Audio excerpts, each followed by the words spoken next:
Hello, good to be with you today, and a very warm welcome to Cruising with the Stars with me, Debbie Jones. Now today I have a man who is such a fount of knowledge for so many subjects. He is a lecturer and he lectures on all the beautiful big cruise ships. If it exists, he's probably lectured on it. It's Gordon Parr. Good to have you with us today, Gordon. My pleasure to be here. It really is great. Now, which is your favourite subject to lecture on? My favourite subject? Well, I was in the Household Cavalry. Yes. And my son to this day has been in for the last 17 years. Your son's in My son's in the Household Cavalry. Right. I just returned from Afghanistan. Right. And so, although it's many, many years ago since I was in the Household Cavalry, Yes. I still have connections to the regiment. Yeah. Mm. And it's my favourite subject. So when I'm giving a series of talks, the first talk I will give will be on the Household Cavalry. Right. Now, how old were you when you joined the Household Cavalry? Were you a career army guy or? Well, we all had to go. Yeah. We all had to go and do our national service. Mm. On my 17-and-a-half birthday, yeah, I joined the Household Cavalry for 3 years. Yes. And I did events like the coronation, yeah, ceremonial duties. Mm. It was certainly a good start to my adult life. Yeah. And the 3 years I spent there, yeah, I really enjoyed. Could you just explain to our viewers what are the specific duties or places that you work with the Household Cavalry? I mean, we all know things that people like the tank regiment. They look after, maintain and drive tanks. Correct, yes, well, correct. What are the main duties of the Household Cavalry? Well, it's a sovereign's escort of the sovereign, of the yes, Queen or the King. Yeah. But they're not just toy soldiers, they're real soldiers as well. So you actually could get up close and personal in a skirmish? Well, most certainly. My son's just returned last month from Afghanistan. Yeah. And he's been out there 6 months. Mm. But prior to that, and like myself, we did state duties. We guarded the royalty, we guarded the Queen. Yeah. And have you ever spoken to the Queen? No, not at all. No. But have you been in close proximity? Oh, many, many times. Yeah. So many times. Yeah. At garden parties and so forth, and later in life. Yeah. I've met many of the royal family, and they're quite delightful. In fact, one of my talks is on royalty. Yes. But it is called Royal Scandals. Oh. Always goes down very well with the ladies. Are you able to give us any indication of any little royal scandal today, Gordon? Well, you've got to be very careful with the laws of libel. Of course, yes. But fortunately, most royalty is passed away now. Yeah.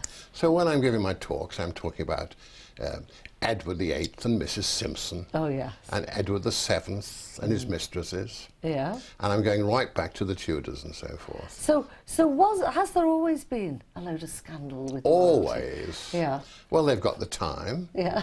never. And they've got the money. They've got the money. Yes. And yeah. they've got the inclination. Mm-hmm. So it's quite normal. Yes. I mean, Edward VII is reputed, he claimed, to have slept with 1,500 women. What? What? Is this a record? Is it a record? So yes. We see nowadays, Gordon, with the media and with such instant accessibility to the media. I mean, many, many years ago, a photographer would have to take a photograph and he couldn't just electronically send it or digitally send it. He'd have to get back, develop it, and it would have to physically be sent. Exactly. Do you feel that the advent of modern technology has meant that there really is nowhere to hide now for the royal family? No, they're very, very public figures. Yeah. And when you've got the case of Edward VIII and Mrs. Simpson, yes, we got to know about it in this country through America. You know, really? The press had respect for royalty. Yes. Well, that respect is gone now. Yeah. And maybe in some respects it's for the better. Yeah. But we live in a different society altogether, a more permissive society. Yes. And that's life. You have to move on. Who is your favourite member of royalty living at the moment? Princess Anne, actually. Right. Why is she a favourite? Well, I was in the clothing business, the garment business. Yes. And she was the president at the time when I was in that association of Save the Children Fund.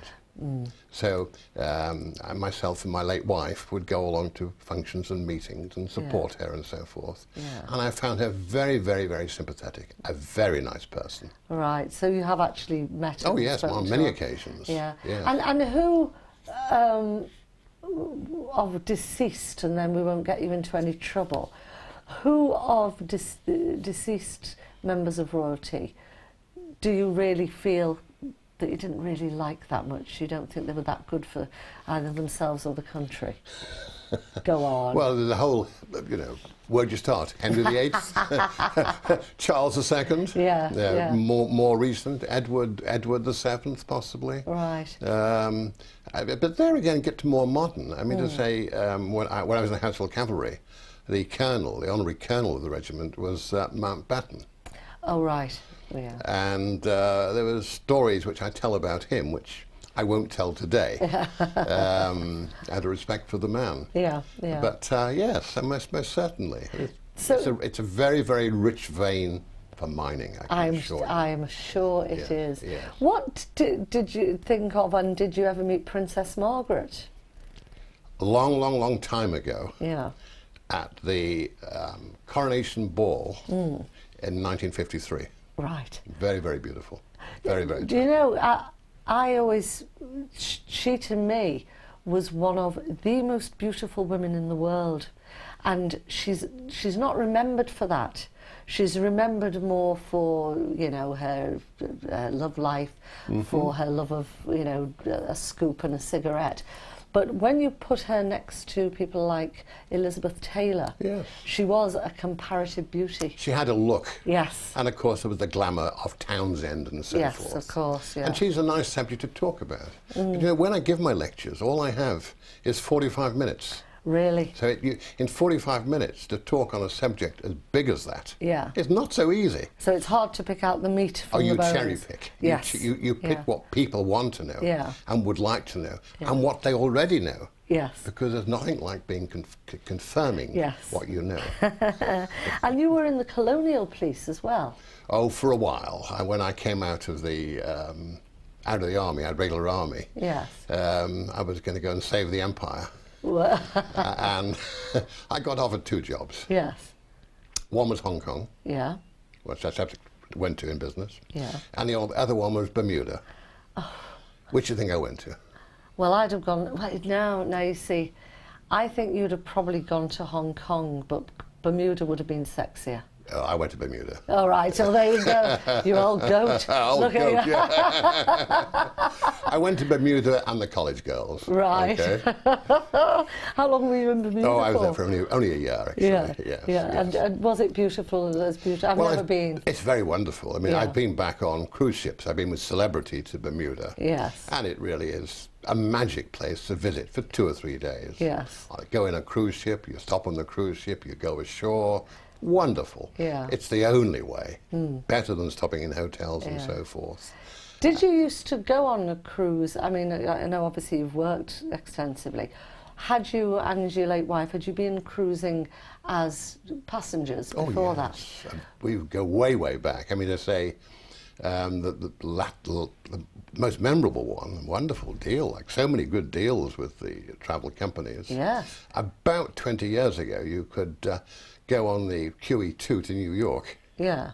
and fly back on Concorde. Oh. And that was a memorable trip, it I really bet it was. So have you done the flight back We've on done that Concorde? one on Concorde back, yes. What an iconic craft. It was just wonderful, Yes, wasn't and it? I've got a pin somewhere to prove it. Yes, lovely. Very nice. Now, I believe that after that you entered the world of commerce. That's right, yes. With IBM. Yes, I started with IBM. What were you? Because you've come from being a soldier. So Yes. what sort of job does a soldier get with a commercial company? Well, a very young man, you must remember that. Of course, you still... Now, can I ask you a question then? Certainly. What do you think I did? IBM.